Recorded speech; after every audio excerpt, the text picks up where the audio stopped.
Oi, Jean, tudo bom? Tudo, tá me ouvindo? Tô ouvindo bem, super bem. Tá certo. Eu cheguei meio atrasado, mas deu certo. Não, mas tá ótimo. Chegou bem na hora, né?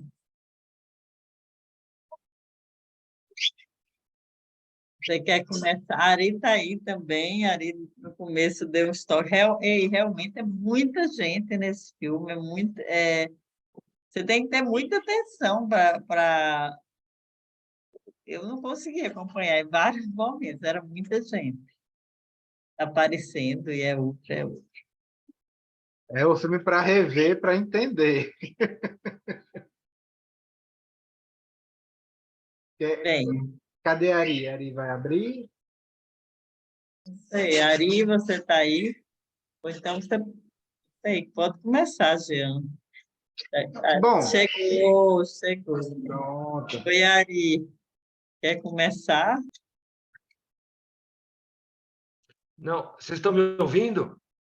Sim. Não, deixa o Jean falar, depois eu falo. Deixa o som tá baixo. Pronto, fazer só, assim, é, de novo, A Beira do Abismo aparece como um grande filme de noir, aparece nas listas. É dirigido pelo grande Howard Hawks, que é um dos grandes ícones do cinema americano.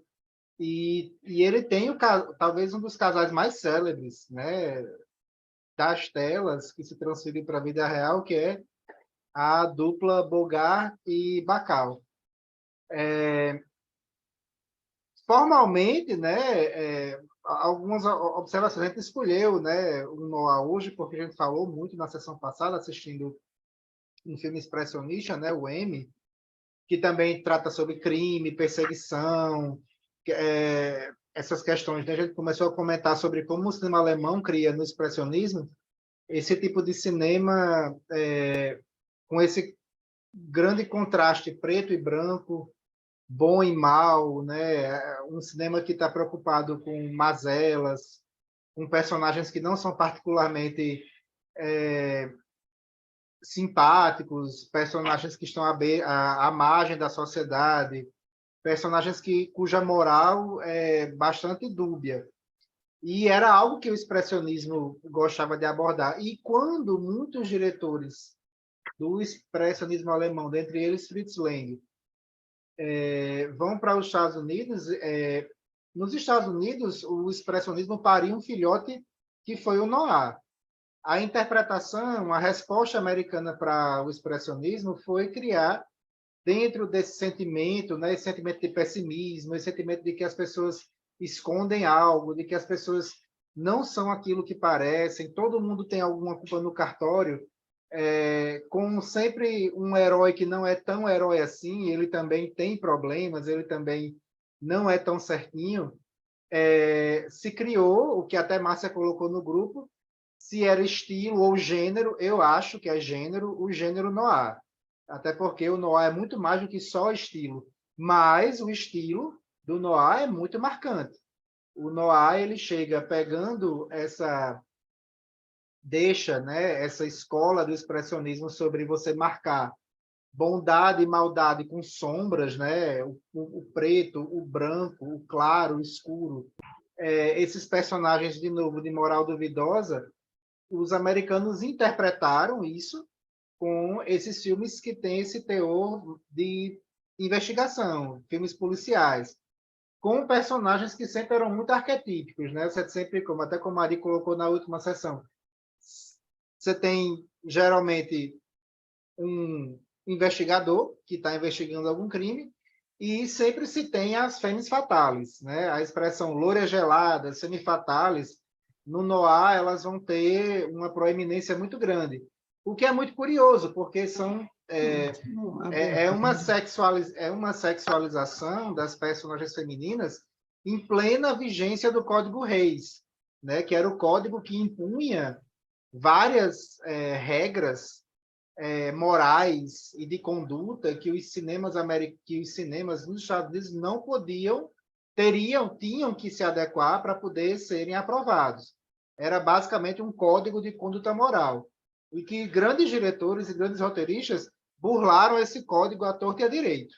E o noir fez isso, porque todo noir que se preza tem uma grande carga sexual.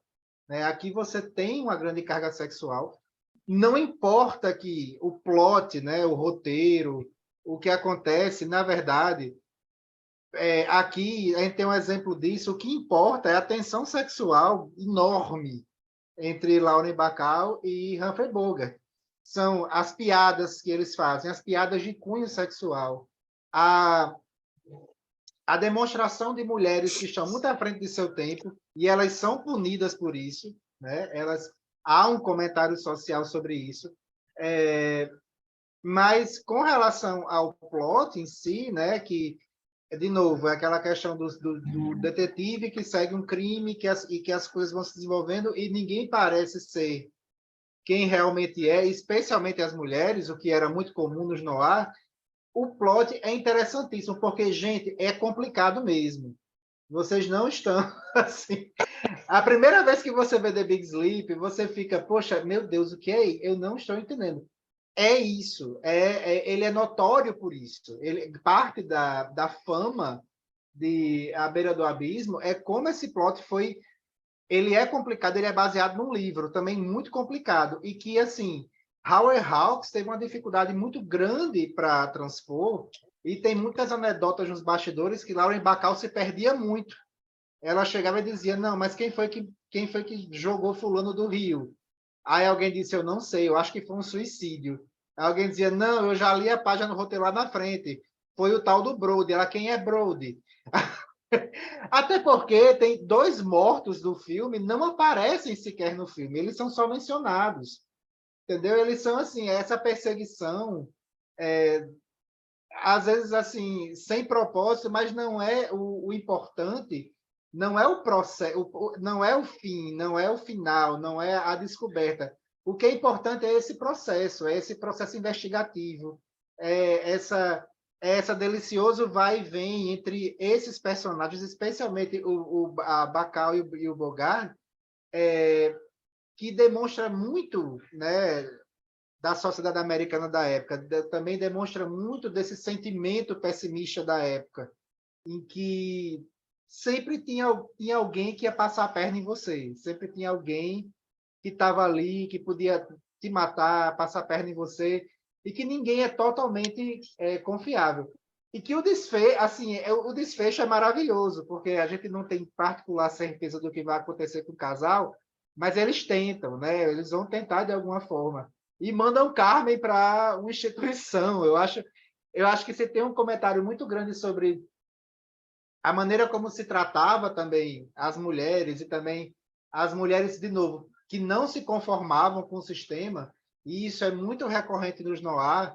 Algumas morrem, outras vivem, aqui é mais benevolente, elas vivem. E como é que a sociedade trata essas mulheres, né? Como é que essas mulheres que jogam, que tiram foto nua, né? E depois são chantageadas por isso, mulheres que vivem essa sexualidade, como elas eram tratadas. Mas é isso, é um grande exemplar. Não se preocupem se você não entenderam o plot direito, porque é assim mesmo. Parte da graça e parte da longevidade do filme é você ir atrás e ler direitinho. Tem vários resumos na internet para dar uma olhadinha quem matou quem não sei o quê, e faz mais sentido depois, mas assim, a estética do filme, quando você pensa no noir, a estética é essa. É um cara como Bogart, um cara maltratado pela vida, que não é particularmente bonito, é um outro comentário, é muito interessante. Bacall, ela tinha só 20 anos, mais ou menos, quando fez isso aqui. E ela demonstrava uma experiência que era muito além dos anos dela. Bogart já era um cara muito experiente e assim, e que fez uma carreira em Hollywood com esse tipo de personagem. Ele ganhava dinheiro, ele não era particularmente um bom ator, mas o tipo de personagem que ele criou, esse tipo de homem cínico, endurecido pela vida, que está sempre procurando alguma coisa, está tentando fazer o bem por linhas tortas, esse foi o ganha-pão de Bogart e tornou ele um ídolo. E esteticamente o filme tem tudo. Tem a Femme Fatale, tem 2, na verdade. Você tem Bogart nessa pegada de anti-herói, você tem as sombras, a maneira como as sombras são trabalhadas no filme. Vocês percebem que quando Joe Brody é morto pelo chofer de Geiger, são sombras, né? A maneira como as sombras são trabalhadas aqui é super expressionista, né? O expressionismo trabalha muito com sombras, e aqui a gente tem isso dentro de uma representação pictórica de uma sociedade que estava se sentindo corrompida, né? É muito curioso, porque filmes representam muito esse sentimento, e aqui você tem esse sentimento de corrupção, de sujeira, de gente passando a perna um no outro, e era muito o que a sociedade americana sentia e queria colocar nas telas. Meu comentário inicial é Jean, esse. Jogo para vocês. Diga aí, Eric. não, eu ia falar várias coisas, mas antes eu quero ouvir um pouco das pessoas, antes de eu falar. Eu queria saber o que as pessoas sentiram, antes de falar mais algumas coisas. O que as pessoas acharam? Tiveram alguma surpresa? Ou já esperavam isso? Já sabiam? Alguém quer falar alguma coisa? Posso falar? Não, eu não, primeiro eu não entendi, nem acho que a maioria das pessoas, mas não sei, não é um filme que me trouxe algo assim, que nem outros filmes, que ficou alguma coisa, eu não sei, eu gostaria de saber, assim, agora já falou um pouco, né? Mas é um filme que não vou me lembrar daqui a pouco, que não me trouxe muita coisa, assim, que nem outros filmes que já puseram, mas o Jean explicou, né? Essa coisa de época, da situação, mas mesmo assim, esse filme não me convenceu muito. É legal para conhecer sobre filme noir, mas não me trouxe Ô, muita Irit, vou te fazer uma pergunta só de cara. Não te surpreendeu o comportamento das mulheres no filme? Sinceramente, não. Não, sinceramente, não. Você está falando da Carmen e da irmã, assim, Não, até a motorista de táxi. Se você pegar a conversa da motorista de táxi com ele, em 2 minutos. Isso foi legal. Todas. De manhã eu trabalho, né? Tem a Agnes também, tem Tem a a moça, a real bibliotecária, Tem que a basicamente bibliotecária. eles fazem um sexo de tarde ali Então, naquela livraria. todas as conversas, uma palavra que aparece muito no filme é: você gosta de fazer esse jogo. Fazer esse jogo é um jogo de palavras e um jogo de malícia, um jogo de sexo. É o tempo inteiro. E as mulheres topam e são muito ousadas no filme. Pensa que nós estamos em 1944, 45, 46, né? O filme foi 45, 46, o filme, mas foi filmado no final de 44, final da guerra, né? Inclusive esse filme, né, Jean, interessante, eu não sabia. Ele tem 2 versões, né? Sim. É uma coisa muito interessante. Tem uma versão que não é essa, porque, enfim, tinha o problema do código moral, que teve que ser refeito, tinha o problema da Bacall com o Bogart. O Bogart ele estava se separando da mulher, ele bebia feito um desgraçado durante as filmagens, né? Bebia de verdade, e casou em seguida com a Bacall. Então, essa química entre eles não é só química de atores, eles realmente estavam curtindo os dois, né? Os olhares que eles trocam, os olhares dela, ela como atriz, ela é bem dura, ela é meio durona, meia magra, alta, mas dura, né? Mas os olhares dela para ele, você fala, aí está rolando ou vai rolar muita coisa, né? Então, essa é a primeira coisa que eu ia chamar a atenção, Irit. Pensa bem no comportamento das mulheres há 80 anos atrás. Isso me chamou a atenção bastante. Aquela moça muito... da livraria, eu não me lembrava daquilo. A primeira vez que eu vi, eu não entendi, mas ela basicamente fecha a livraria para ficar com ele. E solta os cabelos, e puxa um cigarro, uma bebida. É impressionante. Eu não tinha me tocado a primeira vez, e hoje eu revi hoje de manhã, porque eu tinha que sair à tarde, e fiquei, poxa, realmente é impressionante. Né? E ele sai todo blasé, e o filme tem que ter uma montagem que isso não fique claro, porque era a maneira como se tratava, né, para se burlar o Código Reis, mas é como a Ari está colocando, eu acho que a maneira como as mulheres são representadas no filme e como são punidas também, né? Eu acho que há uma perseguição sobre, como eu tinha colocado, eu acho interessante como é que elas são tratadas, perseguidas, às vezes por vícios, entre aspas, que os homens têm, né? Mas elas são chantageadas, elas são, né, perseguidas. A chantagem sobre elas, eu acho que diz muito sobre a sociedade. O que o pai fala delas é interessantíssimo. O pai fala que elas são duas... não é depravadas, eu não me lembro qual é o termo que ele usa, mas, enfim... libertinas. Libertinas. Os de Irit, eu pergunto, não te chamou a atenção os diálogos que são afiadíssimos, rápidos, tanto das mulheres como dele, são diálogos inteligentíssimos, rápidos, afiados. Muita malícia e ousadia, né, Ari? Sim. Muita malícia, muita provocação, muito duplo sentido o tempo inteiro, né? Então, esse é o clima do filme, né? Não importa a historinha, quem matou quem, não importa. É esse clima que é muito importante, né? É um baita clima. E, ao mesmo tempo que você tem piadinhas, você está lidando com crimes, né? Essa coisa o tempo todo, né? De quem, né? Esses diálogos inocentes, aparentemente, né? Desde a primeira cena, quando ele entra e fala com o general, eles ficam falando umas coisas assim que você fala, bom, mas de repente já entra no assunto, né? Não, é legal porque ele fala sobre Carmen, e você encontrou Carmen, eu disse sim, ela pulou no meu colo, eu mesmo estando em pé, uma coisa assim.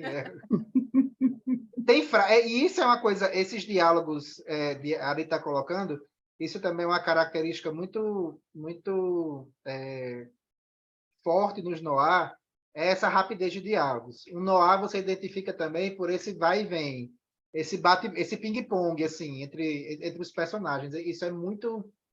Tem um outro filme da Bacall e do Bogart que ela pergunta a ele, você sabe assoviar? É só colocar o lábio em cima do outro e soprar. Assim, tem umas coisas, assim, esses diálogos são inesquecíveis. Aqui tem muitos diálogos inesquecíveis. Não, realmente, aquele pedaço do pai eu adorei, que ele fala sobre como está a vida dele, assim, foi muito legal. Eu queria até voltar para que ele falou como ele estava vivendo a vida, o sopro de vida que ele ainda tinha, e realmente ele falando das filhas. No começo, eu realmente senti esses diálogos, assim, depois me perdi um pouco. Mas agora vocês falando... E é um filme muito irônico, assim, ele tem uma ironia dramática, que a gente chama, né, tecnicamente, que, assim, às vezes a gente está procurando uma coisa no filme que, como eu disse, se passa muito tempo falando de duas pessoas que nunca apareceram no filme, né? Que já morreram, que estão mortas, assim, provavelmente estão mortas, e um morre realmente. Oi. Ô, Jean, essa história que você falou, eu li... Não, é só um comentário rápido.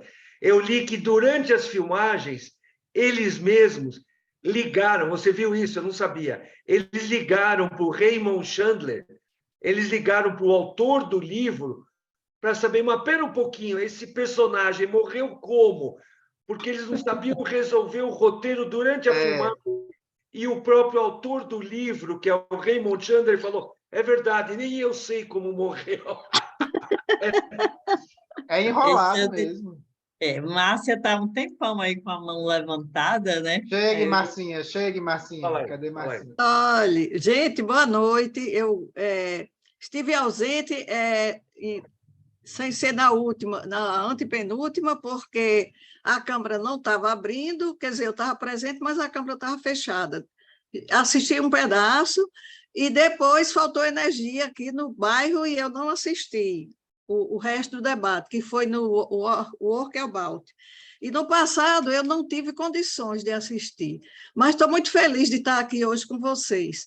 Hoje também a Câmara não está abrindo, mas eu estou assistindo desde o começo. Então, veja só, quando eu vi o filme, eu me transportei para essa época de 1970, por aí. Eu sei que o filme é anterior, de 46, mas naquela época de 1970 e 60 também, era muito comum esses filmes de policiais. Eu não sabia que existia noir naquela época. Para mim, eu só conhecia o lado policial. E eu gostava muito de assistir todos esses filmes, no cinema e na televisão. E quando eu vi agora, me levou, até me lembrei do Charada também, que é nesse mesmo estilo. Sim, é um Aí, filhote. o que eu senti do Charada e nesse? Eu senti uma época em que eu via os filmes com tudo isso que vocês falaram, com essa comicidade, com essa coisa da sexualidade, mas assim um roteiro bem fechadinho e a gente já sabia o que ia acontecer, não é? Os filmes americanos, e que a gente já sabe que agora vai ter um beijo, que agora vai ter uma cantada, que agora... Apesar que da parte das mulheres, eu não esperava que elas se expressassem daquela maneira, até porque era de 1946, realmente isso chamou bastante atenção. A outra coisa que me chamou a atenção foi quando o pai falou das duas filhas, porque eu não vi, eu até entenderia que ele falasse assim, elas são imaturas, agem como adolescentes. Naquela época nem existia essa palavra adolescente, se falava em criança. Elas agem como criança, aí para mim era natural, mas eu senti do pai um julgamento muito severo em relação a... Não, elas são mãe, não sei o que lá, nem me lembro mais o que ele disse, assim, como arrasando mesmo com as duas. Meu Deus, que pai! Porque se ele dissesse que era criança, que eram infantilizadas, aí eu até entenderia. E o que mais? Aí eu vi como naquele período eu gostava muito desse estilo de filme, desse estilo de surpresa, que é uma coisa, depois é outra, volta para o outro, não é mais, fulano matou, depois não matou mais, foi outro que matou, e aquele que era uma coisa agora é outra. Eu gostava muito. Aí hoje eu gostei de ver, assim, para me lembrar desse momento que eu vivi e para conhecer o filme noir. Mas não seria um estilo assim que me interessa, no sentido do policial, no sentido de... Geralmente, eu busco um filme que tenha algo mais, além da historinha. Mas foi muito bom para eu me relembrar desse tempo e para eu conhecer tudo isso que vocês falaram do filme noir. É isso.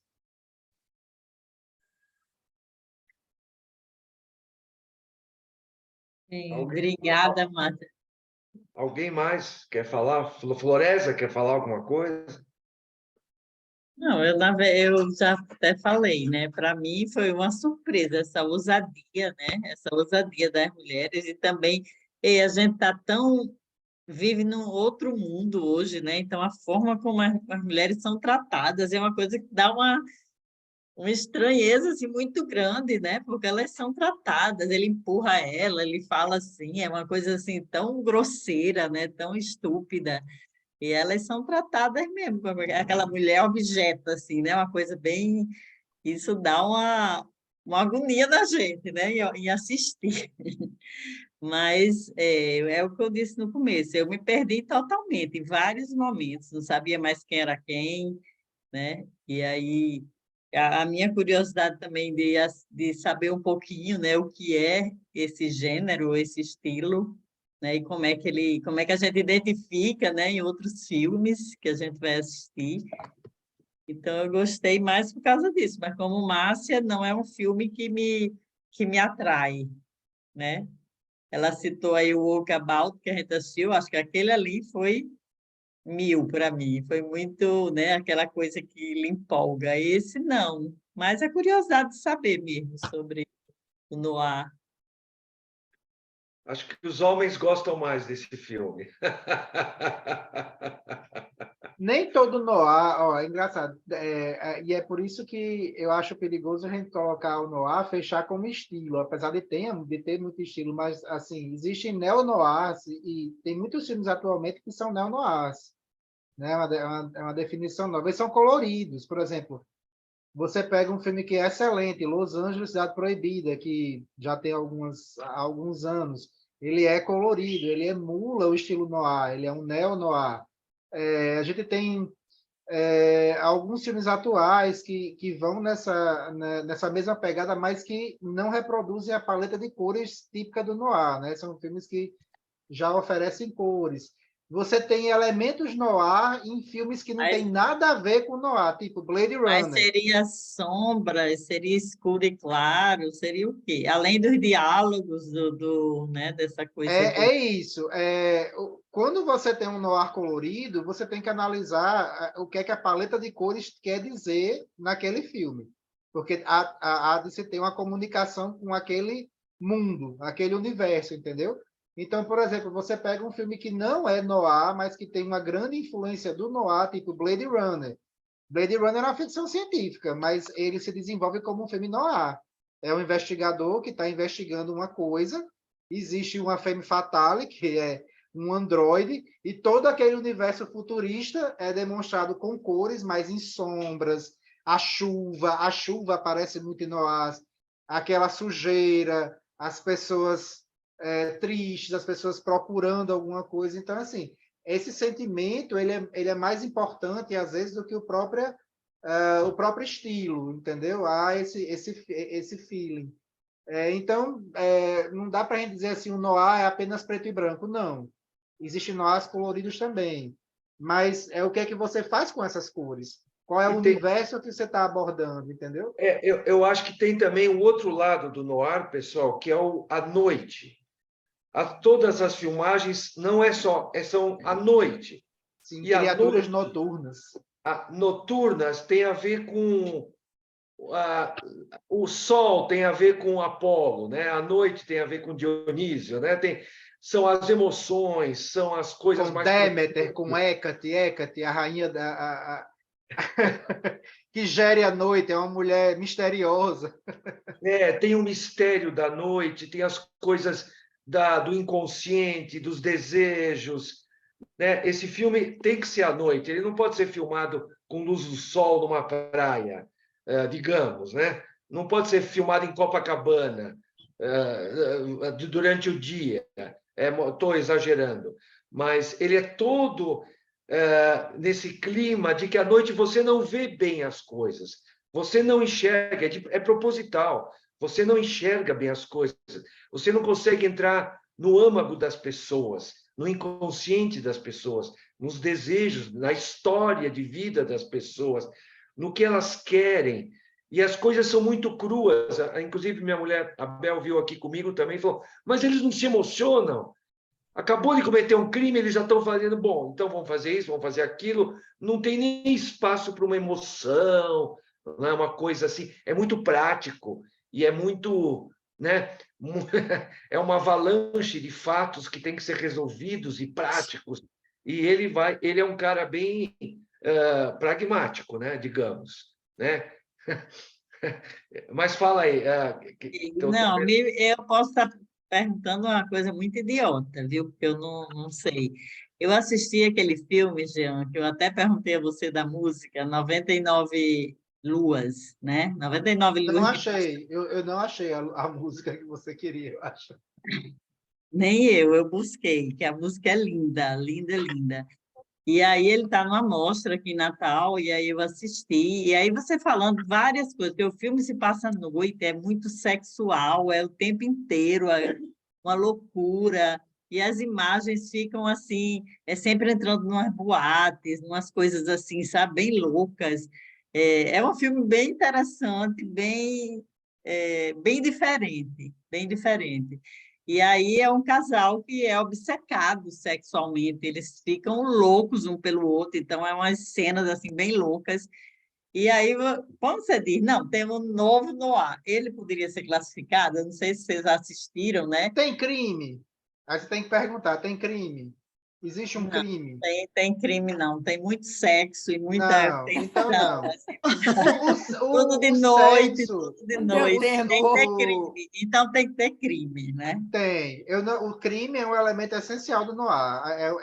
Um investigador está investigando alguma coisa e se depara com uma mulher e eles vão ter uma relação, né, quente, tórrida, mas Porque assim, ela poderia ser uma femme fatale de hoje, né? sim. Porque ela Brian De Palma fez fez vários filmes que têm femme fatales e filmes bem sexuais, mas assim, mas tem que ter um crime, entendeu? E as pessoas têm que esconder algo, entendeu? Existe esse sentimento, há esse sentimento de que as pessoas estão se enganando, entendeu? Isso é Isso muito aí tem também no filme, né? pronto. Que ela se Então, esconde, assim, ele não sabe quem ela é. então tá faltando aí um outro elemento, tá faltando o crime, tá faltando essa busca de gato e rato, que eu diria, o Noir ele tem muito isso, entendeu? Existe alguma coisa e o personagem está procurando aquela coisa e tem um bocado de coisa no meio para atrapalhar ele, né? Tem sexo, tem trabalho, mas sempre geralmente a estrutura é essa.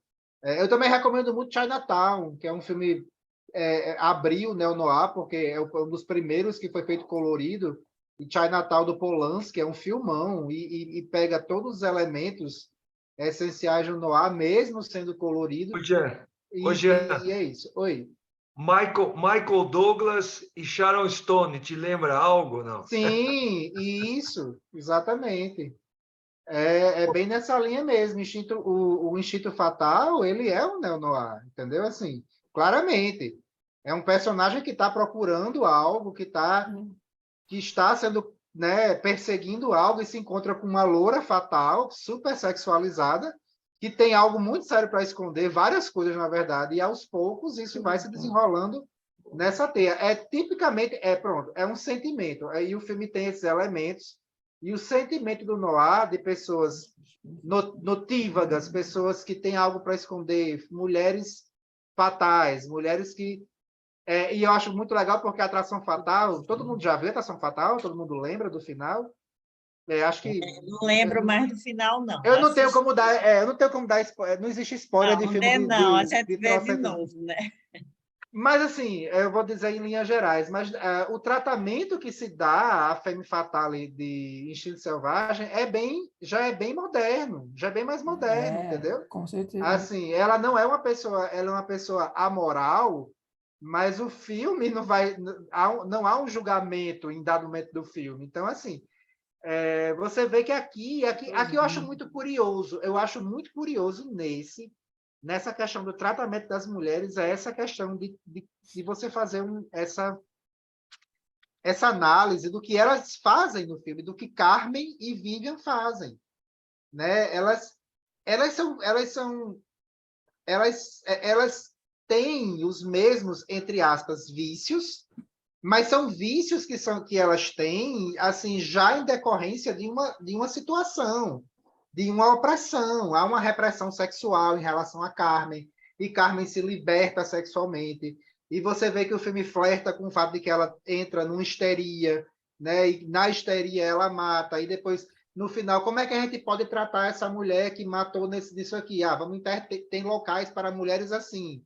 Você internava mulheres assim, né? Você dizia que era louca, que tinha um problema. Você tem aqui um desvio da norma do que é, e eu acho isso interessantíssimo. Você tem esse desvio da norma do que é ser uma mulher socialmente aceita nessa época, e a única maneira que o cinema tinha para digerir isso era colocar: elas são fatais, elas são pessoas que não devem, elas são perigosas, elas são esse lado negro, elas são Hecate, elas são esse lado negro da noite, né? E aqui você tem um personagem que faz uma escolha de conhecer uma, né? E depois há uma redenção dela, mas há essa questão que diz muito mais sobre a sociedade do que essas personagens em si. Elas são vítimas e são vitimizadas, porque o que elas fazem já vem de uma situação pré-existente, e a maneira como elas são tratadas, né, fazendo as mesmas coisas que os homens, é totalmente discrepante.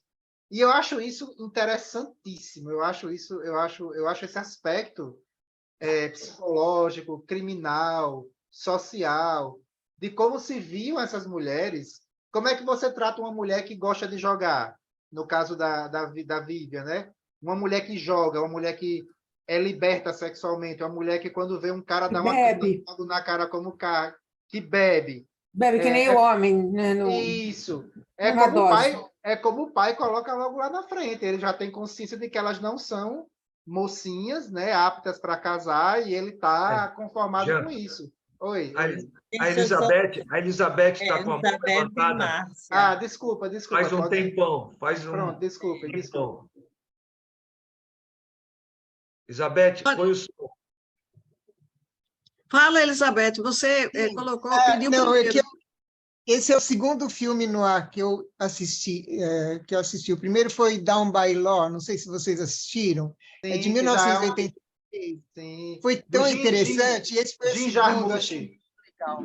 Mas é denso esse filme, né? Esse de hoje. Eu achei muito denso, muita gente, realmente. Mas eu gostei muito. Só que eu quero assistir de novo, sabe? Para entender melhor, porque achei é muito dinâmico e muito movimentado, assim, gente demais. Mas eu gostei muito, adorei a seleção aí. Muito bom, muito obrigado. Elizabeth, o Down by Law, do Jim Jarmusch, que eu gosto muito, é uma reinterpretação do Noir. É assim, é como o Jim Jarmusch entende o Noir e levou para o cinema dele para fazer, e é bem mais leve, realmente, né? É bem mais leve, é. Mas a Mas eu achei... estrutura ele pega do Noir classicão. Bom, eu não tinha essa consciência, né? Eu assisti na época como se fosse um filme noir. Foi assim que eu lembro que foi em 86, né? Faz muito tempo. Mas eu gostei muito e gostei muito desse. Agora, esse é muito denso. Eu achei assim que eu fiquei, sabe, querendo prestar, como vocês já tinham falado que tinha que prestar muita atenção, a Ari já tinha falado isso. Falei, bom, eu vou prestar atenção, mas realmente tem hora que a gente se perde, né? Eu achei muito legal. Gostei muito. Completamente. Muito bom. Muito obrigada, viu? Foi ótimo. Obrigada, Elizabeth. E Márcia também está com a mão levantada. Eu não sei se... Márcia. É que eu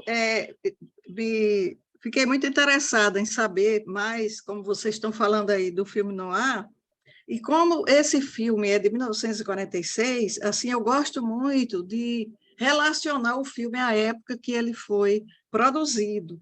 Então, isso era no pós-guerra, não é isso? Quer dizer, essa coisa escura, dessas imagens assim borradas, não sei se é borrada a palavra, eu acho, e o que Ari falou aí, do inconsciente, do escuro, da noite, né? Então, e também, como já foi comentado, de que se essas pessoas não tinham emoção, mata e continua, parece que não aconteceu nada. Isso fica muito claro no filme. Então, me pareceu muito, na época do pós-guerra, e principalmente na Europa, que viveu muito isso, então, era a coisa da sobrevivência. Você poderia andar na rua e ver um bocado de cadáver, e aquilo tinha que ser normal e você voltar para casa, senão você não ia sobreviver emocionalmente. Tinha que ter uma força interior, né, para vencer essas coisas. Quem viveu isso, o passado, né, a guerra que tinha se passado, deixou essa, digamos assim, essa cicatriz, esse trauma interior. E que isso aparece nos filmes, né? Essa coisa muito escura, muito dolorida, muito seca. Eu entendi dessa forma. Mas aí eu queria saber também desse filme que a Elizabeth falou, Down by Law. É o nome do filme ou tem tradução em português? Não, é o nome do filme mesmo. Certo. Inclusive, ele tem dois títulos. Ele tem Down by Law, em inglês, né? Down by Law, e tem Dumbalaio, escrito foneticamente. Assim, é uma brincadeira que em algumas traduções já ficou Dumbalaio, mas é Down by Law. De Jarmusch. Era isso, era mais isso que eu queria comentar da história do pós-guerra, como o pós-guerra pintou esses filmes aí. Sim, assim como o expressionismo alemão, ele tinha um sentimento... só pegando esse gancho, querida. Só um minutinho, Sônia.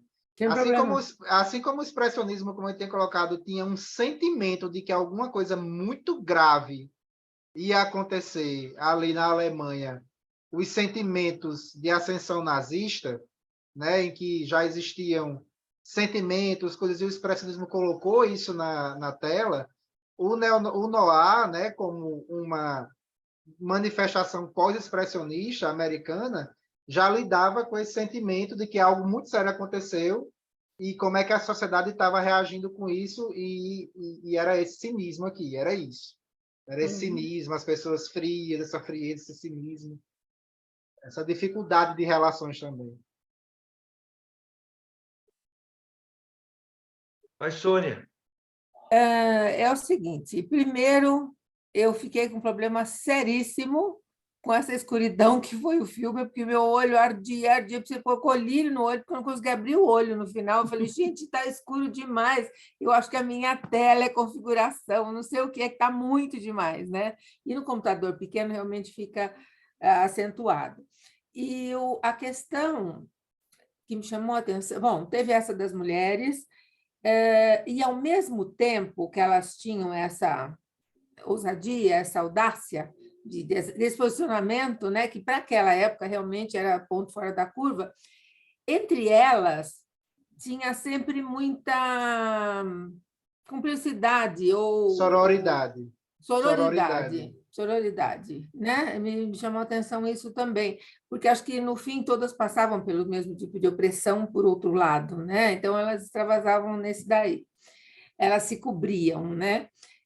E uma coisa também que chamou muito minha atenção foi a posição da polícia. E, na realidade, tudo bem, era o Bogart, está certo, ele tem que ser o principal, tem que ficar no comando.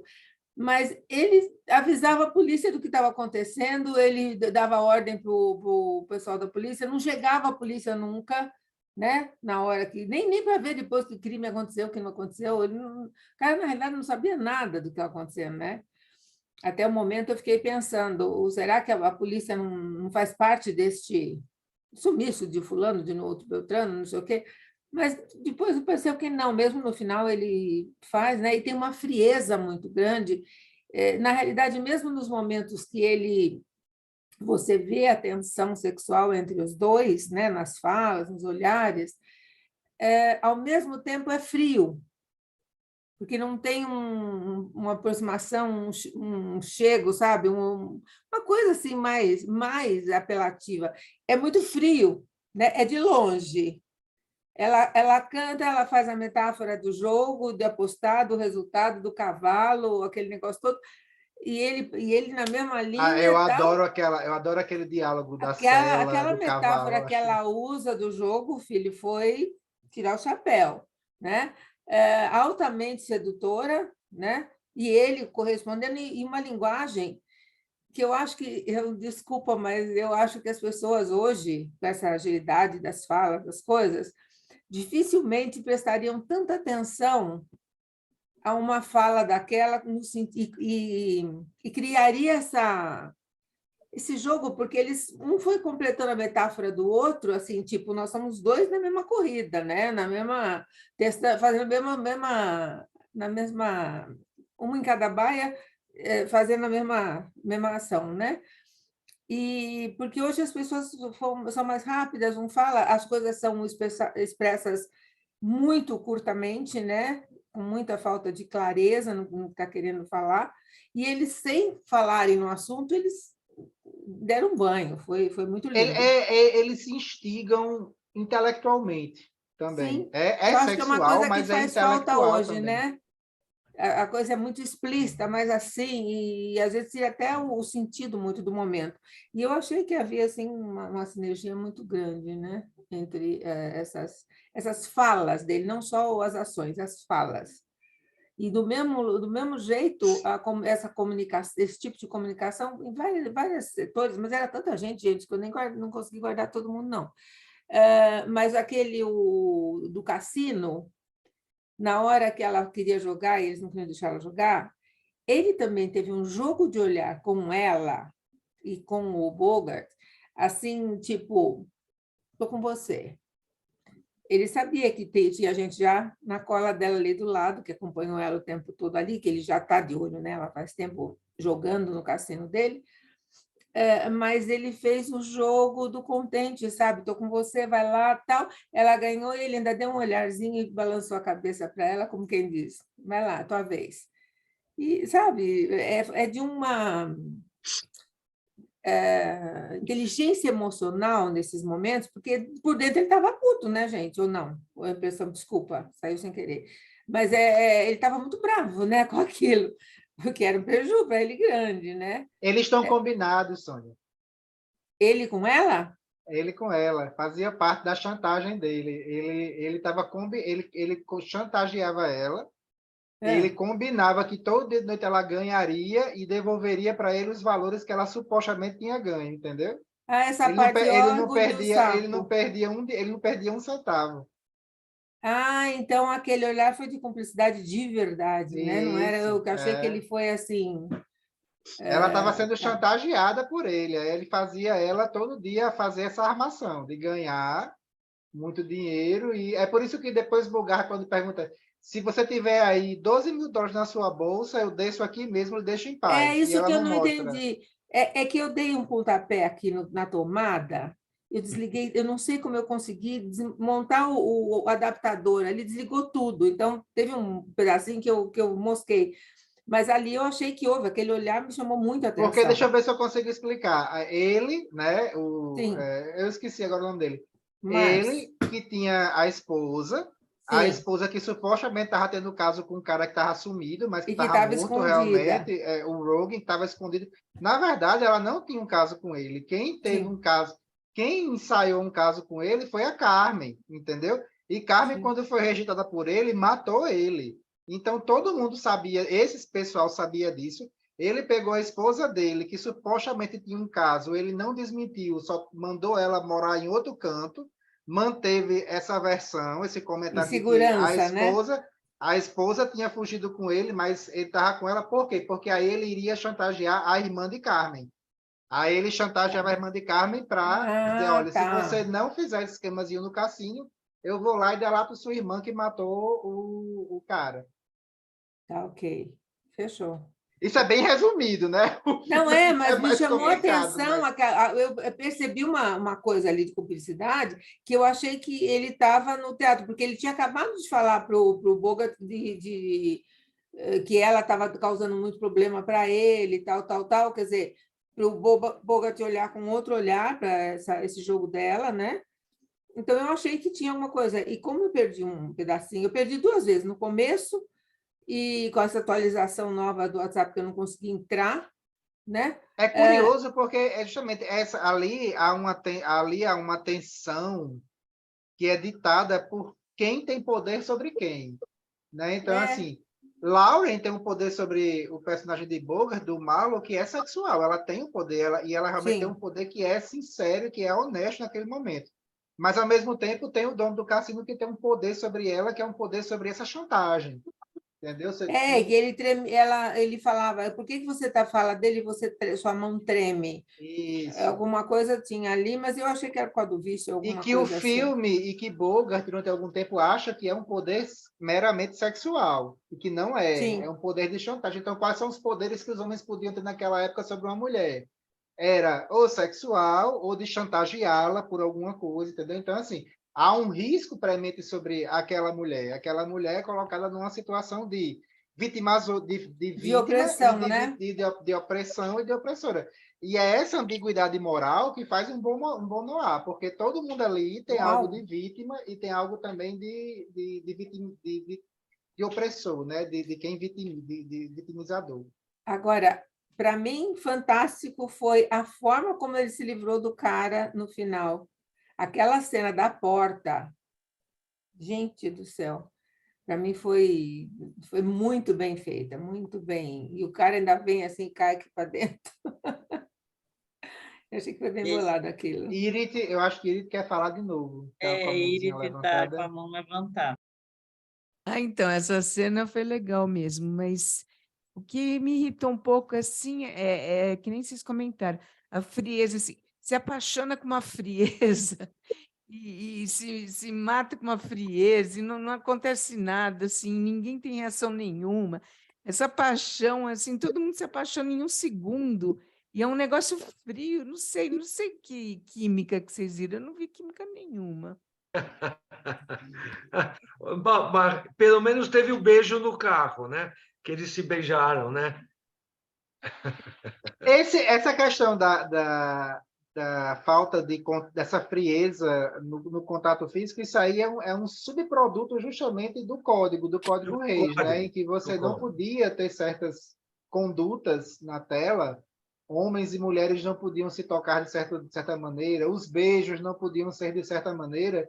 Então, isso foi um subproduto que adicionou a essa estética e a esse sentimento do noir, em que como há esse sentimento de traição, das pessoas esconderem alguma coisa a cada, né? Então, isso se tornou meio que acidentalmente algo que se adicionou a essa estética. Acho que a Márcia, aliás, Sônia falou uma coisa só para não perder, senão eu vou esquecer, que eu achei muito interessante, e que, de novo, é um comentário muito interessante da época sobre as coisas, sobre esse cinismo, né, do homem comum. Você falou que a polícia chegava atrasada em tudo, nos noirs é sempre assim, porque ninguém acreditava na polícia mais. Ninguém acreditava no Estado, entendeu?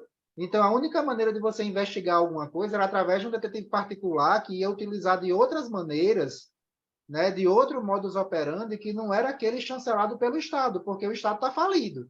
Né? O Estado não é suficiente para... mais ou menos se comunica com M, o vampiro do Seudolf, que quem pega o bandido é os bandidos. Né? Essa comunicação de que o Estado, apesar de vai pegar aquela pessoa no final para julgar, mas para capturar, o Estado é incompetente, o Estado não dá conta do recado. Então, quem é que consegue pegar um bandido? É uma pessoa que não é bandida, mas tem métodos duvidosos e que, às vezes, se comporta como um bandido. Entendeu? Então, essa é a ambiguidade moral dos personagens principais do noir, desses detetives, que eles são, ao mesmo tempo, a autoridade legal e moral do filme, mas que também agem contra a lei. É interessantíssimo essa dicotomia. É muito legal. Inclusive, Jean, naquela hora que ele chama o Bogart na delegacia lá dele, que ele fala, olha, o chefão aí falou que você não está mais no caso, te tirou do... Então, e o chefe lá da polícia falou, olha, ele fala para ele que ele está fora, que não quer mais que ele atua, não é isso? Então, ali me mostrou também como a polícia mostra uma possível conivência interna, Sim, né? sim. Então, essa coisa da cumplicidade que já vinha de longe, né? O Estado é falido, alguém ligou para alguém pediu para não fazer investigação, então... Exatamente. Na verdade, todos os filmes que vêm nessa linha e depois, esse investigador geralmente é um ex-policial. Ele conhece todo mundo da polícia, ele sabe como agir, ele tem conhecimento, só que ele conhece os dois, ele tem liberdade de fazer coisas que a instituição não pode, né? Então, você tem muitos filmes que vão até o Rambo, até o Cobra, né? Quando o Stallone faz o Cobra, que eu adoro. Mas, enfim, quando ele fala aquele tratamento dele lá, que não tem muita conversa com ele. A polícia tem que seguir 1001, a justiça tem que seguir 1001. É uma briga desigual que a gente vê hoje. Porque Sim, é muito atual. as instituições hoje têm que seguir 1 milhão de regras. Isso. A polícia, a justiça. E a bandidagem está livre, leve e solta, porque não é obrigada a seguir nenhuma regra. Inventa, por exemplo, golpes o dia inteiro, golpes e fraudes digitais o dia inteiro, fora assaltos e outras coisas. Os caras têm liberdade total, eles não são obrigados a seguir nenhuma regra. Enquanto que o Estado tem 1 milhão de regras, porque tem, né, enfim, um monte de coisas. E aí o lado B acaba vencendo. É isso que está acontecendo hoje, na minha opinião. O lado B da sociedade está vencendo no mundo. Se vocês pegarem tráfico de drogas, tráfico de armas, tráfico de órgãos e outras coisas assim, vocês vão ver que os caras estão dominando. Tá? Sabe aquela história, está tudo dominado? Porque está dominado, eles sabem fazer o jogo. Eles fazem o jogo e o Estado faz o que pode, pega uma coisa ali, uma coisa aqui, mas o grosso, né? Vamos dizer assim, é que nem um dia desses, pegaram uma mala da mulher, coitada, da brasileira, com 20 quilos de cocaína, ficou presa lá na Alemanha, as mulheres, né? Essa foi a Um mês primeira mala. presa. Não, não, mas o que interessa é o seguinte: essa foi a primeira vez que acontece isso, acabou, nunca mais vai acontecer. Deve ter tido 1 milhão de malas que seguiram assim, e mais E 1 milhão passaram. vão passar, e acabou. Isso aí pegaram um caso, porque teve repercussão, tal, não sei o quê. Ou seja, infelizmente, nós estamos num momento complicado. E o detetive tem uma outra coisa que eu queria comentar. Um dos roteiristas se chama William Faulkner. Não é um cara qualquer. Não é um cara qualquer. Eu acabei lendo mais coisas sobre William Faulkner hoje, e a maneira como ele escreve, os valores, né? A questão da sociedade americana destruída desde a Guerra de Secessão, né? do sul dos Estados Unidos, que virou pobre, né? Muita pobreza, depois veio a crise de 29. Quer dizer, os caras começaram a perder valores, e isso que está no filme. Essa ironia, esse não acreditar mais nas instituições. Teve a lei seca. Por acaso alguém parou de beber na lei seca? Não, foi o maior tráfico de bebida que já se viu na história, por causa da lei. Então, quer dizer, os caras já se sabe há muito tempo que o Estado resolve algumas coisas, mas outras não resolvem, e cada vez mais. E o filme transmite isso perfeitamente, né? Sim. Perfeitamente, nessa relação entre ele, que faz do jeito dele, com a moral dele, com os valores dele, ele mata a hora que pode, que quer. Ele só liga para o amigo dele da polícia e fala: vem buscar o corpo, vem buscar os corpos. Porque Me eu estou tira resolvendo. daqui. É, Me tira me daqui tira agora. Você me pôs aqui, agora me tira daqui. E mais uma coisa, ele tem valores também, isso que o Jean falou. Sim, sim. Porque o caso já estava resolvido em tese. Em tese, o caso estava resolvido, mas ele quis ir fundo, não só por ela, porque ele tem sede de verdade. Ele Sim. quer saber toda a verdade. Ele não quer ser um cara que é iludido. Ele é um Isso. detetive, ele é o cara do povo que fala: eu não quero mais ser enganado. Eu vou fundo nessa história, nem que eu corra riscos. E ele corre riscos. Exatamente. Ele corre muitos riscos, porque ele está sozinho, na maioria do tempo. E Ele vê sempre além daquela superfície, né? é, Do que e está ali mostrado. e ele sabe o tempo todo que não pode confiar em ninguém ali. No mordomo, nas mulheres, no cara, em todos. Ele sabe que todo mundo conta uma parte da verdade para ele. E acho que isso é uma sensação do povo. E as pessoas começaram a entender que a gente, nós, povo, já há mais de 100, 200 anos, eternamente, a gente sabe só um pouco da verdade. A gente não sabe a verdade toda. Hoje em dia, então, pelo amor de Deus, a gente não sabe nada da verdade. A verdade que está na mídia é para boi dormir, né? Enfim, todas as mídias. Tem eu vou fazer um comentário de cultura pop, eu acho que vai cair assim como uma luva aqui, Ari falando sobre as características do detetive, e assim, todo mundo aqui conhece Batman, né? Batman é parido dessa ideia do noir. Batman, inclusive o Batman, o Batman mais recente é um neo-noir. O Batman do Matt Reeves, ele é filmado como um filme noir, ele é todo feito e montado como um filme noir. Gotham City na escuridão, tem uma femme fatale que é a mulher gato, tem um criminoso, tem um crime, quem matou quem, eu vou a fundo, eu não me satisfaço com essa verdade aparente, eu vou sofrer no processo, estou sofrendo, mas vou a fundo. Então, assim, o Batman, ele é uma figura que pega muito do expressionismo, na maneira como ele se veste do terror, do horror, aquela maneira né, extravagante, né, e aterrorizante, e ele adota na sua estética da investigação, a mulher fatale, que é a mulher gata. A mulher gata é a mulher fatale mais clássica dos quadrinhos. Como ela é ambígua moralmente, ela não é uma vilã, mas também ela não é boazinha. E Batman é isso. Então, assim, Batman é digamos assim, a infantilização do noir, mas quando eu falo infantilização não é de maneira pejorativa, porque Batman é muito profundo também, mas é a maneira que os quadrinhos digeriram esse gênero, para vocês terem uma ideia de como o noir foi influente, né? Assim, Batman como essa ideia de Batman como detetive, cavaleiro das trevas que investiga na noite, vem desses personagens do cinema noir. Preciso falar uma coisa. Aliás, são duas coisas. Aquilo que o Ari falou dos filmes de hoje, com relação às coisas que acontecem, a realidade, né? Uma das coisas que a gente falou, vou falar exatamente de uma coisa, a questão de doação de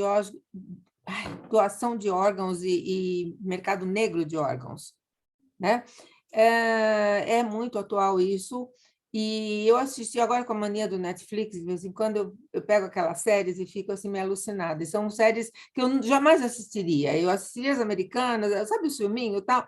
Então, hoje eu estou pegando isso para ver, as turcas, tem algumas que são muito... Tem muita coisa que eu me lembro, eu falo, eu queria que o João e o Ari estivessem aqui para ler, para perguntar para eles algumas coisas que você acaba percebendo na filmagem, na fotografia, e um monte de coisa. E eu assisti O Coração Marcado. Não sei se alguém assistiu.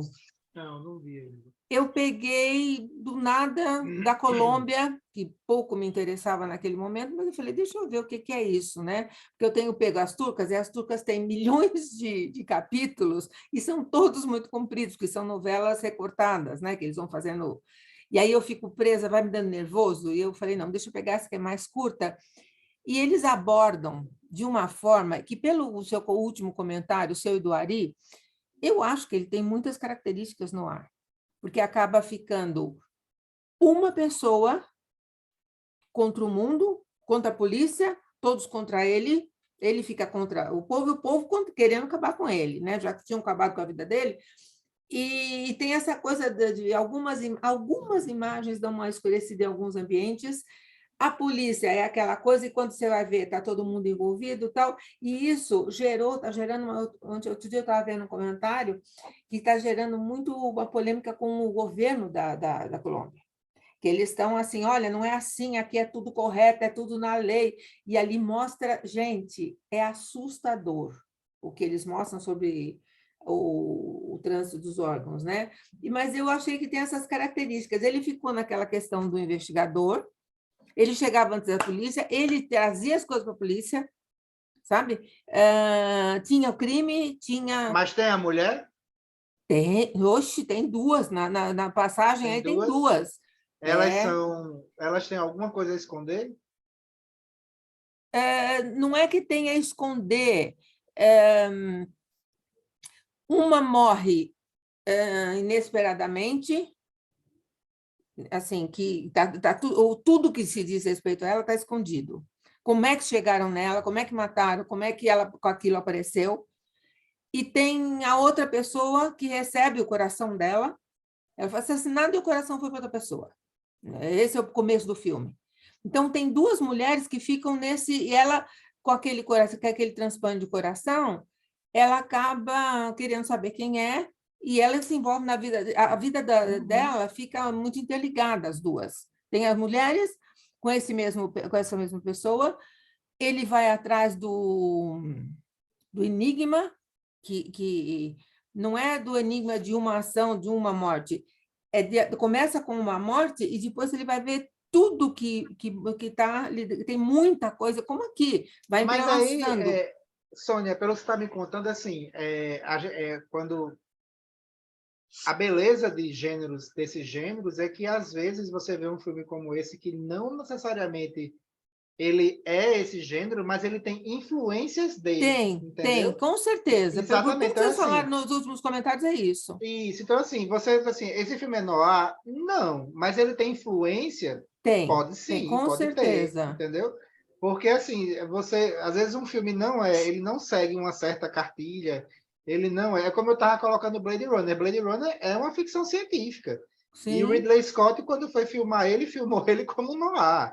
Então, assim, você vê que o noir como gênero, todo mundo que viu, todo mundo que cresceu com esse gênero, meio que infundiu ele, mesmo que de maneira codificada. Então, toda vez que você vê hoje assim, uma série policial, filmes policiais que vieram na década de 70, o policialesque italiano, tem alguma coisa desse Ele material no ar aqui. influenciou Ele muita tem coisa. isso, influenciou muita coisa. É como se fosse assim, tivesse parido um bocado de cachorrinho, e esses cachorrinhos foram se Vão misturando, se misturando os gatinhos e isso, siamês com vira-lata, que vai nascendo exatamente. vira-lata de olho azul. Aí lá na frente você vê esse olho azul no vira-lata, esse olho azul veio lá de trás disso Lá. aqui, né? E isso aqui é a beleza do cinema, porque ele se dilui muito, ele se auto referencia e se dilui, e às vezes uma coisa não é necessariamente daquele gênero, não, isso Sim, aqui mas não é tem um a noir, influência. mas tem influência, tem Tem. elementos. Deixa eu te Como é que perguntar, isso é de chama, Sônia? 46. É Coração Marcado. É uma série ou um filme? É uma série Netflix. Tá, obrigada. E a outra turca que eu achei fantástica foi Dinheiro Sujo e Amor.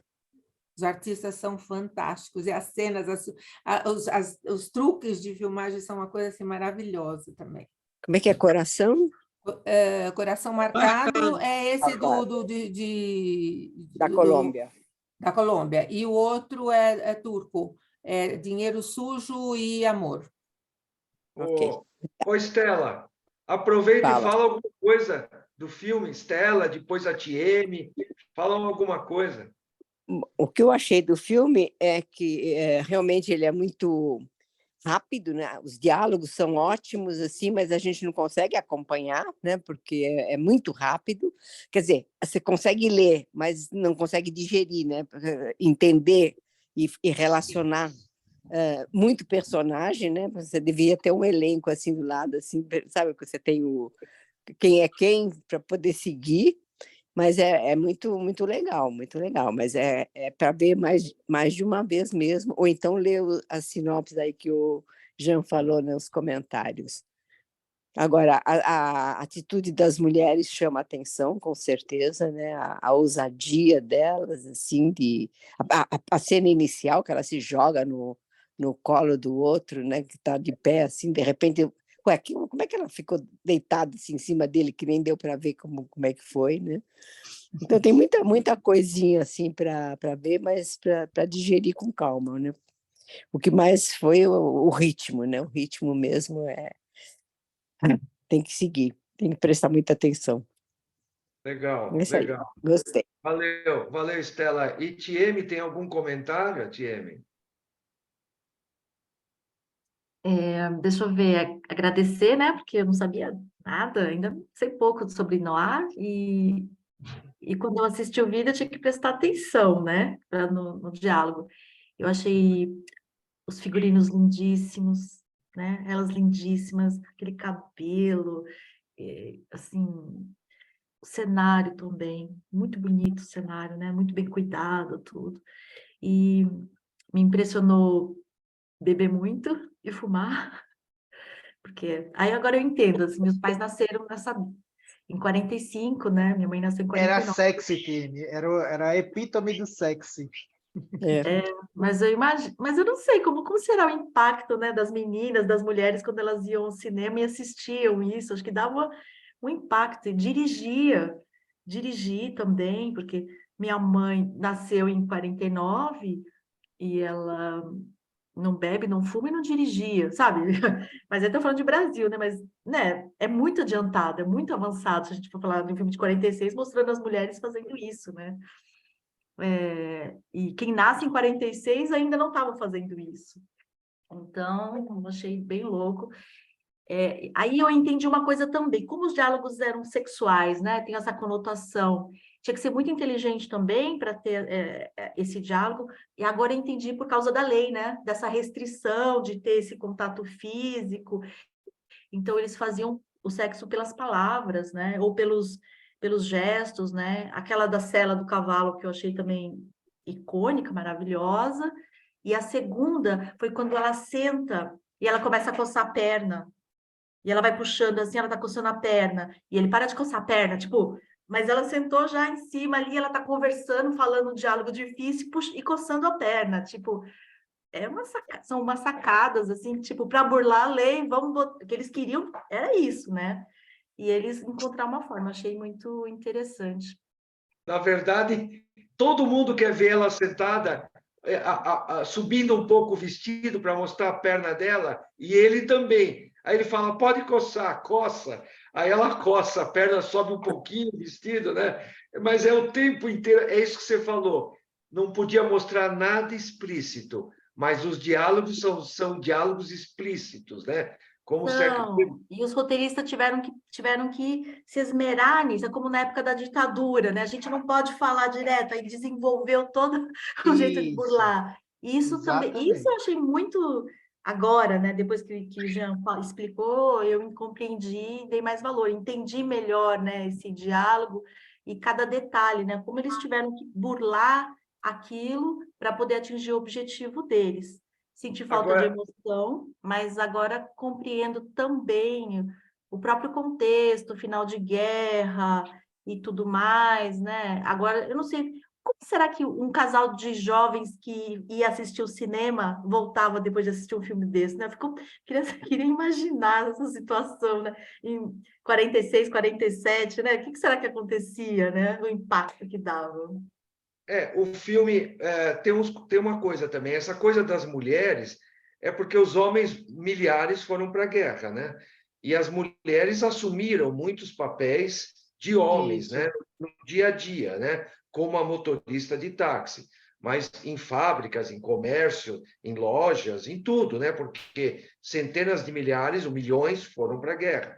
Então, esse empoderamento, entre aspas, das mulheres na época foi muito em função disso, né? Elas tiveram que assumir muita coisa, porque muitos homens sumiram, ou foram para a guerra e não voltaram, ou voltaram, mas voltaram doentes ou com algum problema físico ou mental, como né, acontece, etc. Né? Então, isso também é uma coisa...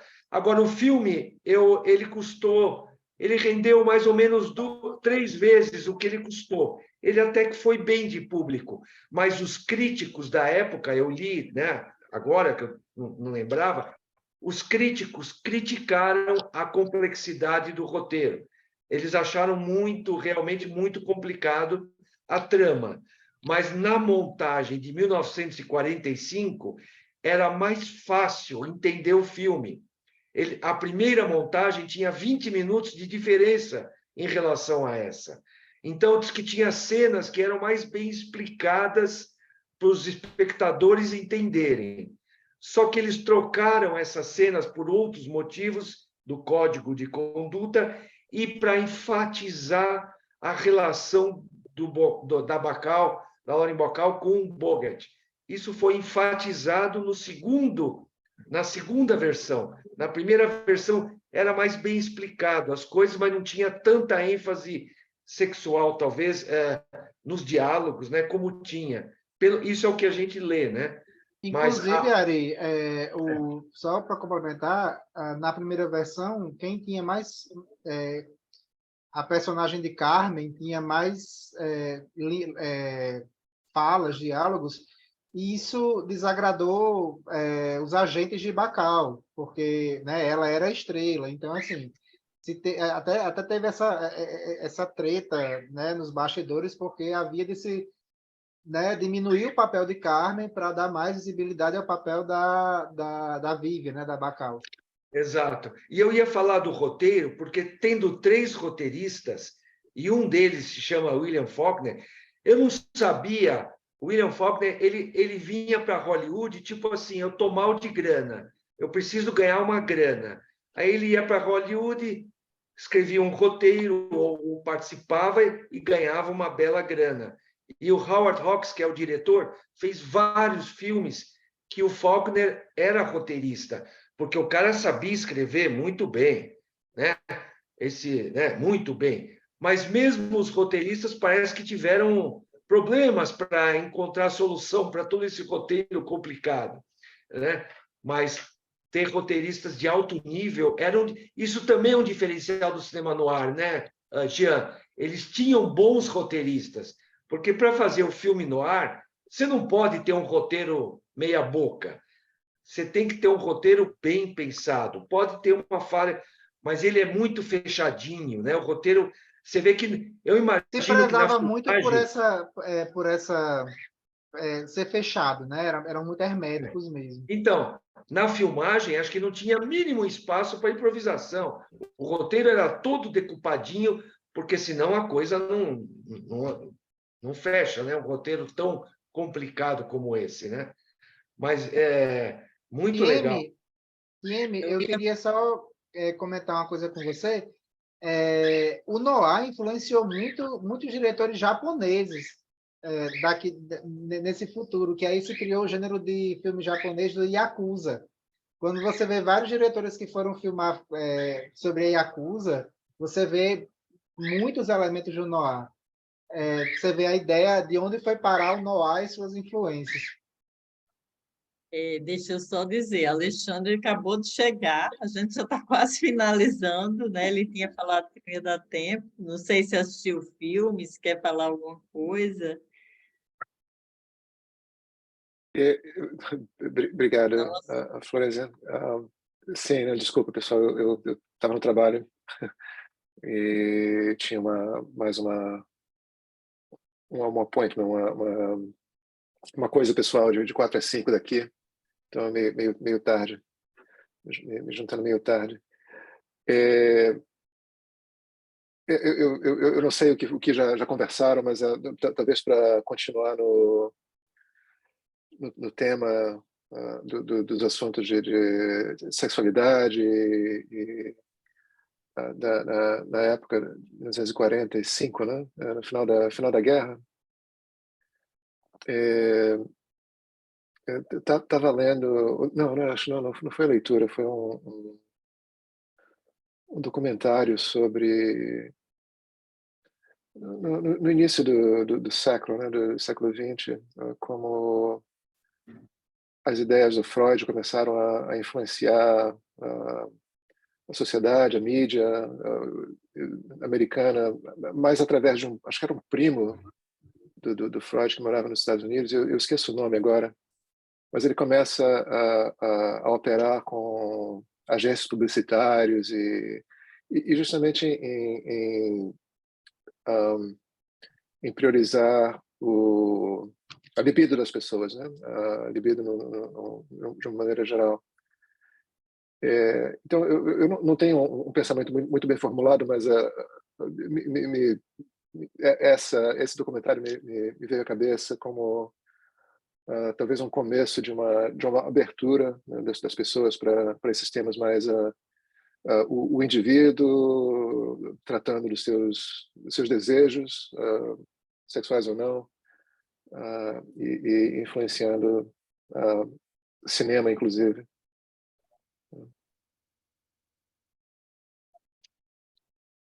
E se não, essa história me pareceu interessante também. A trama... Não, porque uma das coisas que foi falada é isso, né? Como as mulheres eram usadas, né? Como tudo era assim, então, né? E o cara chegava, a mulher já estava assim, Chamava para o jogo. Sim. chamava para o jogo, ou para a corrida de cavalo, mas enfim, já estava lá, né? Então e a gente como, né, a CTM falou, né? Também eu lembro minha mãe falando, né, que para dar um beijo no meu pai tinha que ser escondido, inventava que ia beber água, não sei o quê, para dar um beijo, imagina, né? Aí iam para esse filme, assistir isso, como seria, né? Porque era na época, né, que eles estavam namorando. Gente, antes que eu me Era esqueça, isso que eu queria rapidinho. falar depois do Jean. Fala, Jean. Só rapidinho, eu falei da influência do noir no cinema japonês, com os filmes de Yakuza, e eu lembrei que o noir influenciou um grande diretor francês que fez neo-noirs fantásticos, que foi o Jean-Pierre Melville, que fez um noir chamado O Samurai, com Alain Delon, que é fantástico. Vejam, é fabuloso, assim, e é um noir colorido, basicamente, né? Assim, tudo bem que a paleta de cores é mais ele usa cores mais escuras. Mas é fantástico, porque foi a interpretação francesa. A França se apoderou, né, muitos diretores franceses da década de 60 eram também críticos, e eles gostavam muito do cinema americano, e quando eles viraram diretores, esses críticos que viraram diretores, eles começaram a fazer filmes, né, com influência daquilo que eles gostavam. E o Melville claramente amava noir e fez vários noirs e o Samurai com Alain Delon eu recomendo muito, é um filme fabuloso. Bom, com relação a isso que o pessoal falou, a TM chamou o assunto e o Alexandre falou, o Jean falou, eu acho que as pessoas, quando iam assistir, eu acho que devia ser um misto, deixava as pessoas muito confusas, porque aquilo era arte, né? De repente você vai no cinema e você vê algo que é absolutamente proibido, que imagina, aquele homem que foi com aquela namorada ou esposa, provavelmente ele vai falar, gente, que absurdo é isso, né? E ela vai falar, nossa, pode ser assim. Então, eu acho que devia causar um boom aí que não deve ter sido fácil, né, gente, de administrar isso. Causava, Porque literalmente. aqui, para a gente está falando, nossa, essa ousadia chamou a nossa atenção. No mundo que nós vemos hoje, então você imagina, naquela época, esse pessoal realmente iria pirar na batatinha num filme desse, com essas abordagens, com certeza.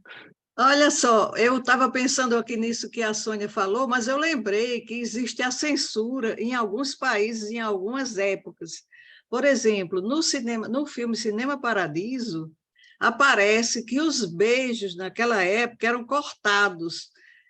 E é tanto que é até uma coisa engraçada, que no final do filme, quando o garoto ia assistia Totó. inteiro, né? Oi? Totó, né? Totó. E que quem guardou a cena de beijo que foi cortada, no final, quando ele volta, entrega para ele, né? O filme só de beijo. Fantástica. É incrível. E são grandes beijos no cinema, dos quais tem beijos de Lauren Bacall e Humphrey Bogart. Então, tinha também essas censuras que algumas pessoas não viram determinadas cenas. Eu penso assim. Ei, mas se esse filme foi censurado, ele não apareceu quase Não nada. apareceu, né? Não foi censura quase nenhuma.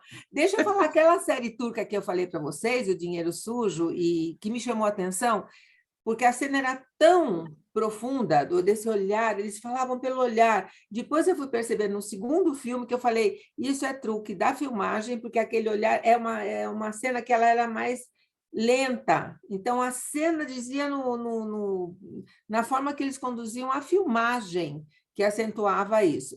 Mas o interessante, eu comentei com uma amiga que a gente estava assistindo, assim, teve um grupo que assistiu e a gente foi comentando, foi feito em 2016, se não me engano, 2015, 2016, e eu percebi, eu falava, gente, mas eles beijam diferente da gente lá, né?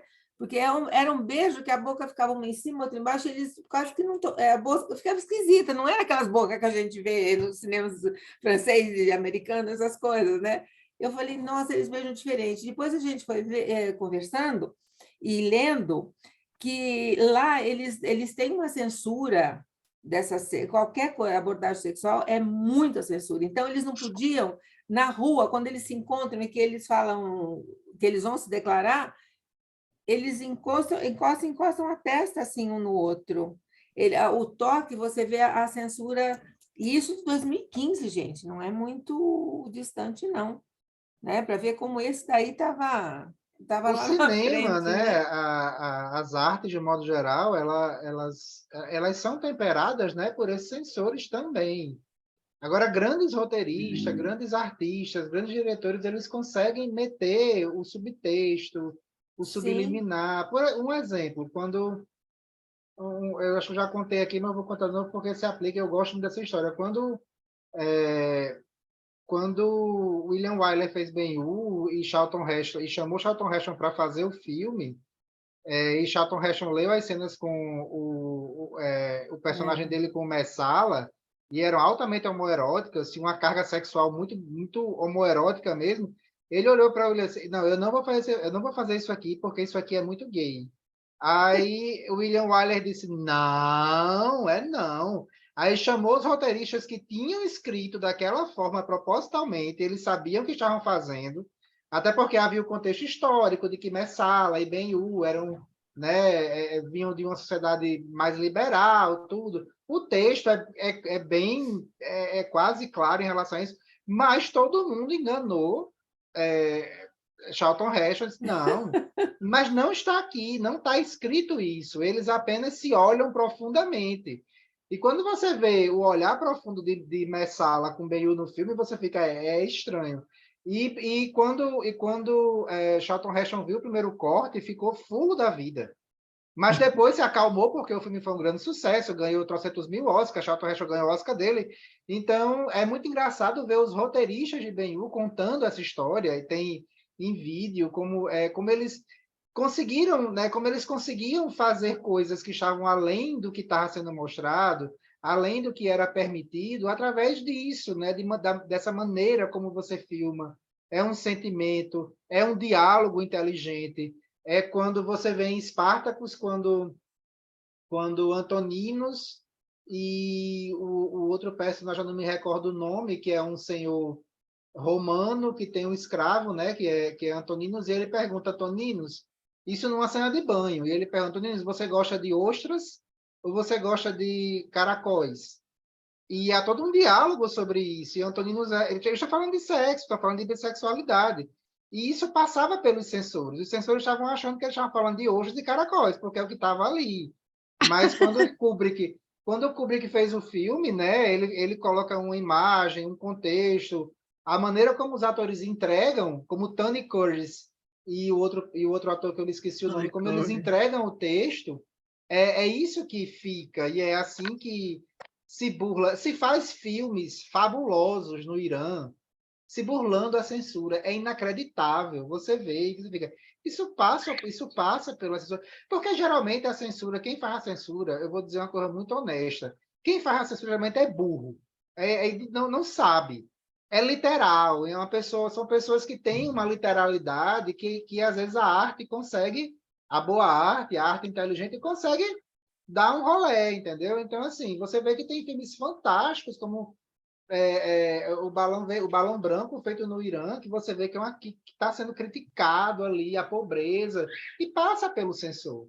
Então, a beleza de um filme noir, de um filme que é feito nessa época, é que você passa essas coisas com um código em vigência. Né? Tá aqui um código, você está falando de liberação sexual feminina, você está falando de sexo, você está falando de violência, está falando de não acreditar no Estado, e o código está ali vigente e está passando, né, arrodeando isso. Então, eu fico fascinado com o que se faz. E isso cria esse tipo de arte que perdura. Né? A gente está aqui, sei lá, 40 anos depois, falando e vendo isso aqui, e hoje não é mais subtexto, né? Hoje já foi tirado da linha do subtexto, não se precisa mais esconder, mas se mantém atual justamente porque eles conseguiram meter isso aí, né, com muita inteligência, com a ajuda de escritores como Faulkner, né, grandes roteiristas, grandes diretores conseguiram meter isso aí e burlar o sistema. Jean, só que tem uns diretores que depois são obrigados a fugir do país, porque alguém percebe a crítica depois do filme pronto, fala, caceta, o que o cara fez aqui? Esse cara tem que ser expulso do país ou morto. Então, ou eles matam ou o cara foge, porque nesses países hoje ele não dá para brincar, né? Você consegue fazer até certo ponto, né? Assim, o diretor de Close, Abbas Kiarostami conseguiu burlar o sistema durante anos, mas um belo dia o sistema pegou ele, né? Assim, dizendo aí, olha, não, aí ele teve que se refugiar na França, ele foi fazer os filmes dele na França. Grande diretor, recomendo todos os filmes de Abbas Kiarostami, e mesmo os filmes de Abbas Kiarostami que não falam sobre a situação do Oriente Médio, do Irã, falam sobre isso. Falam. É impressionante a delicadeza como ele consegue. E a saudade, né? O desejo que ele tem daquilo mudar. É um diretor extraordinário que conseguiu, durante muito tempo, enrolar até certo ponto, que não deu mais, foi para a França. Mas a censura, viu? Só para completar, aqui no Brasil, na época da pornochanchada, né, tem uns casos clássicos aqui, né? Porque de duas uma, ou o cara mandava um roteiro e depois filmava outra coisa, o roteiro era só para o cara ler, né? Depois na filmagem o cara fazia outra coisa, ou o censor às vezes nem olhava o filme, olhava só o roteiro também, né? Ou o cara dava uma ajeitada na montagem, né? De modo que tinha a versão A e a versão B do filme, e uma das duas depois ia para a distribuição. Mas tinha muitas maneiras de enganar, ainda mais na pornochanchada que você falava de sexo, mas falava de sexo, mas também falava de outras coisas, né? O Carlão Reichenbach era um clássico aqui, né? Para quem conheceu os filmes dele, né? Ele era botava filosofia na boca do lixo, né? Ali, né? Então, os filmes dele são muito interessantes. Agora, isso que você falou do código, na época, nos Estados Unidos, qual foi a data mesmo que começou o Código Reis? Você lembra, Jean? Deixa eu dar uma olhadinha aqui rapidinho. Foi 1930 e pouco? Por Não. aí, deixa eu ver. E acabou, acho que em 50? Quando foi que acabou? Sei lá. Ele foi de 1934 a 1968. Até 68? Eu achei que tinha acabado antes. Mas você vê, mas absurdo, né? Porque foram feitos tantos filmes ousados nesse período, né? Que o código, enfim, né? Não mandou... Inclusive, gente, uma dica. Às vezes vocês veem assim a descrição de um filme, geralmente filmes mudos, ou filmes de iniciozinho do cinema falado, muitas vezes vem assim uma descrição tipo pre-code. Aí, quando se fala pre-code, é porque precede o código, e geralmente são filmes que têm temas já bem assim avançados para a época, né? Por exemplo, A Caixa de Pandora, ela é pre-code, né? Tudo bem que é alemão, mas assim é aquele sentimento, né? De filmes daquele naipe que são pre-code, que já tinha coisas muito avançadas. Você fica, poxa, estou vendo um filme, isso aqui num filme mudo. Mas porque foi esse período, né, pré-código em que o cinema começou a abordar, né, coisas Esse de código maneira... era mundial, ele pegava Não. só nos Estados Unidos. Só nos Estados Unidos. Eu usei o exemplo de código, a Caixa de Pandora não é um bom exemplo porque ele é alemão. Porque eu me lembrei da Brooks, que é americana, mas o filme é alemão. Mas tinham filmes já pre-code que existiam coisas que já eram bastante ousadas. E foi por causa disso, né, que foi uma resposta conservadora já a essas aparições no cinema, e houve a onda conservadora, então se criou o Código Reis. É interessantíssima a história do Código Reis, merecia um filme. Ele é muito mencionado em filmes sobre o cinema, mas ele merecia por si só, acho que até Babilônia, recentemente fala sobre, vai no final falar sobre isso. Mas é um filme interessante, é um tema do cinema americano muito interessante. E, pessoal, já são 9h30, né? Eu acho que ninguém... Hoje, Ricardo não está aqui, deixou o negócio... Porque senão ele já tinha saído para jantar, já tinha fechado. Mas eu queria hora. falar só alguma coisa aqui rápido. Diga, Márcia. É o seguinte, vocês foram ver, falou agora no filme iraniano, vocês foram ver o Sem Ursos aí, que está no Festival Filmelier, fantástico. Aqui em Natal passou, porque está no Brasil todo o festival, né? Em todos os estados. Aqui em Natal passou agora no domingo, ontem. É fantástico, porque é o Jafar, isso não é uma... Eu não estou contando o filme, eu esqueci agora o nome, spoiler, não é o spoiler, é o Jafar, mostrando tudo que ele fez lá na hora, porque ele não tinha condição de filmar. O que ele fez? Aonde ele estava, ele mandava o pessoal filmar o que ele estava fazendo. Ele é que é não é a estrela, ele é uma estrela no bom sentido, no sentido de um diretor assim, de uma força enorme, de conseguir mostrar a vida do que estava acontecendo e pegar isso e fazer um filme. Eu achei nota 1000, e é por isso que ele ganhou o prêmio do júri do Festival de Veneza, então vale a pena. Quem está em Natal, eu sei que ainda passa amanhã às 14 horas, e quem está em outros estados tem que ver se ainda está passando.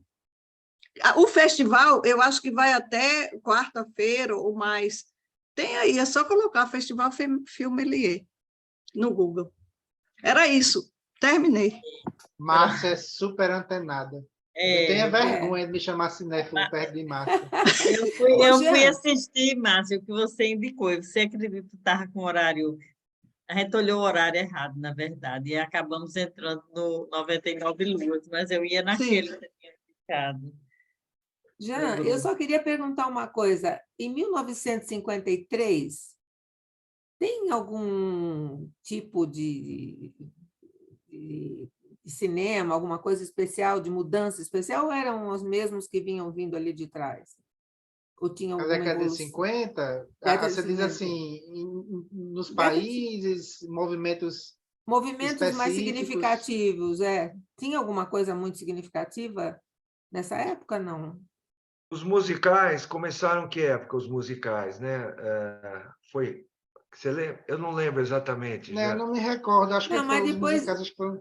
depois se Diga, você diga, sim. lembrar, você me manda no grupo. Pronto, eu coloco. Tá? Conhecer um pouquinho da minha década, né? Não, mas tinha muitos musicais, né? Tinha muitos musicais, década de 50. Sim. Cinema americano estava, né? Monte de... Agora, tem um detalhe que vocês... Os italianos também, né? Sim. Tem o neorrealismo. Tem o neorrealismo, tem o neorrealismo. Agora, vocês O repararam... realismo estava reinando no mundo nessa época. Se vocês repararam que nesse filme não tem... Eu acho que eu não vi um personagem ator negro. Ou tem? Não. Não tem. Não vi. Mordomo não era? Não, né? Não, o mordomo era branco. É branco. É o idoso. Todo mundo é branco. Idoso, mais idoso, né? Certo. Ei, pessoal, vamos continuar lá no grupo. Vamos embora. Bora agora. Hoje a gente extrapolou tudo. Ei, mas vai tá gravado, né? Vai estar lá também, quem não assistiu. Agora, Ricardo. Eu achei que não ia ter tanta coisa para falar nesse hoje, né? Então, sempre tem, né? Eu também achei que não ia ter. Gente, esse grupo é maravilhoso. A gente sempre aprende, engrandece. Quero agradecer. Não é? É uma troca muito gostosa. James, você está em São Paulo? Estou. Tá, ótimo. Depois eu vou te chamar para falar com você, tá bom? Ei, então, um beijo. Vamos fazer um encontro desse grupo aqui em Natal, né, Jean? Vamos, com certeza. Para Natal, porque eu já fui 2 vezes para São Paulo. Quando que você vem agora de novo? Eu não consigo ir para Natal por enquanto. Eu a minha não mãe que não consigo eu viajar. acho que agora talvez em agosto só que eu passe aí. Tá por certo. enquanto, não. Pois da última vez a gente se encontrou, né? Tava lá. Eu não consegui ir, não consegui sair quando aquele dia. Mas eu quero que vocês venham aqui, né? Eu, por enquanto, tá difícil. Pois um beijo, boa noite, obrigada. Tchau, boa noite. Tchau, beijo para todos, boa obrigada, noite. Foi ótimo. Obrigada. Boa semana. Boa semana. Tchau, pessoal. Tchau. Tchau. Valeu. Tchau, gente.